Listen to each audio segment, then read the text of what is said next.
In this video, we're going to show you how to use the post list and the post detail modules in support of creating lists to match the CAWeb Publishing list types, which there are several of. On here, we're creating a page and putting a post list tied to it. And later on, I'll show you how to create posts, and then we'll put the post details tied to the posts themselves. So here we're actually creating the page that will house the list, and we're calling it California News.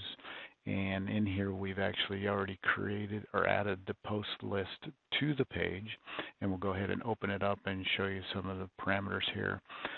Here, I'm not displaying a title, so I'm just going to leave that blank.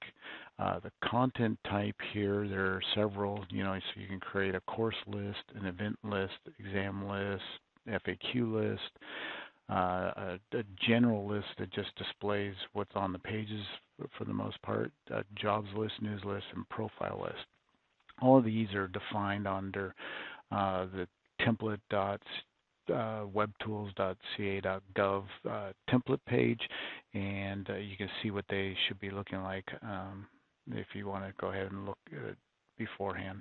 So anyways, we've decided to choose a news list for this one, and we're saying that we want this to show the maximum right now to be only 4 posts at a time, or only 4 news articles at a time. You can change this as you like.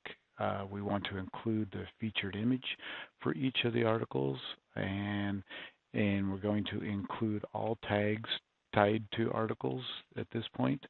And we're going to order list from newest to oldest. And so if we only have 4 and we all of a sudden have 6 articles, it would only be displaying the 4 most current articles, and the oldest 2 would fall off the list.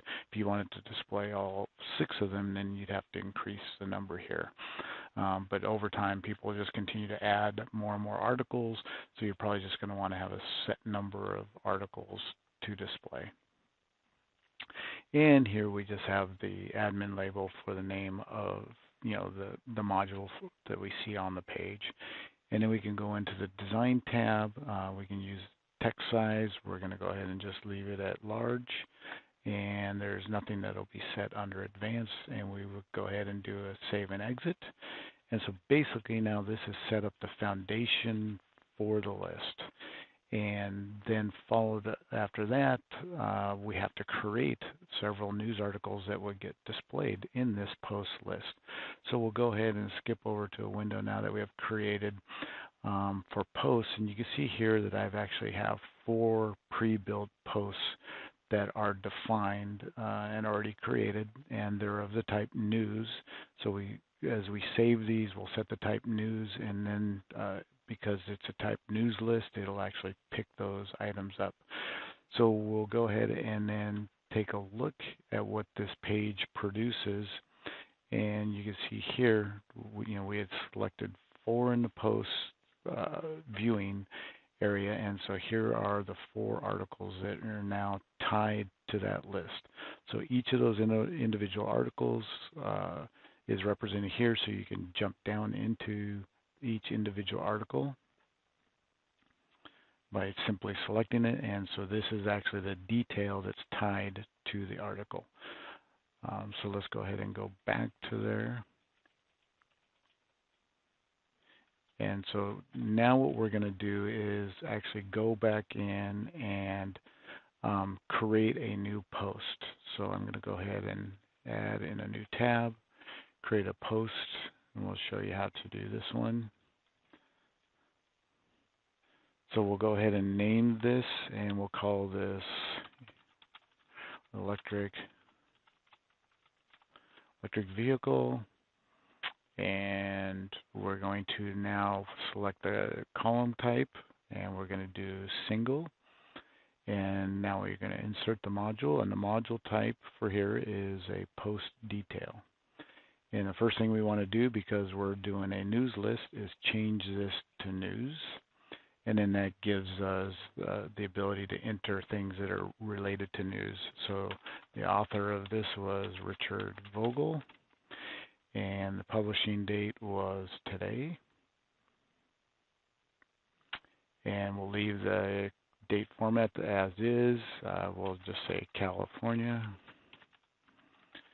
And then we're going to go ahead and grab the text for the article and drop it in, format a little bit, and then we'll say save and exit. Oops, let's go back in there. Should have gone into a little bit more details there, sorry.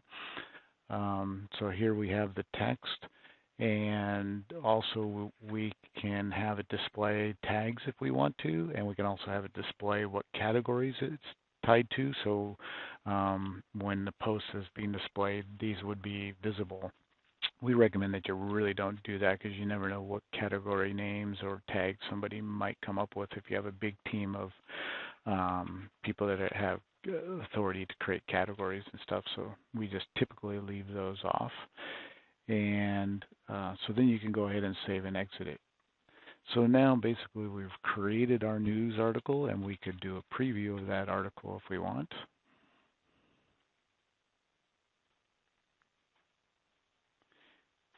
And here you can see, okay, and so in this portion I don't have an image. I forgot to do that, so I'm going to go ahead and go back to the post, and I'm going to go ahead, and one of the things we need to do is tag it as a news item, so I'll do that while I'm here, and then I'm going to set a featured image.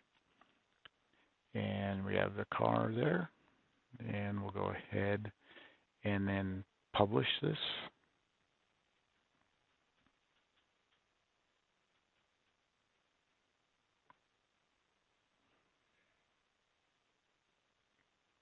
And we probably could have done a preview prior to that, but let's go ahead and do the preview again. Probably would have previewed before publishing, but so now we go ahead and look at that page again, and now you can see that there is the image tied to the article. And then if we go back to the page for the actual post itself, the post list. Let's see, this is the correct page here. So we have our post list, and then we can do a preview again.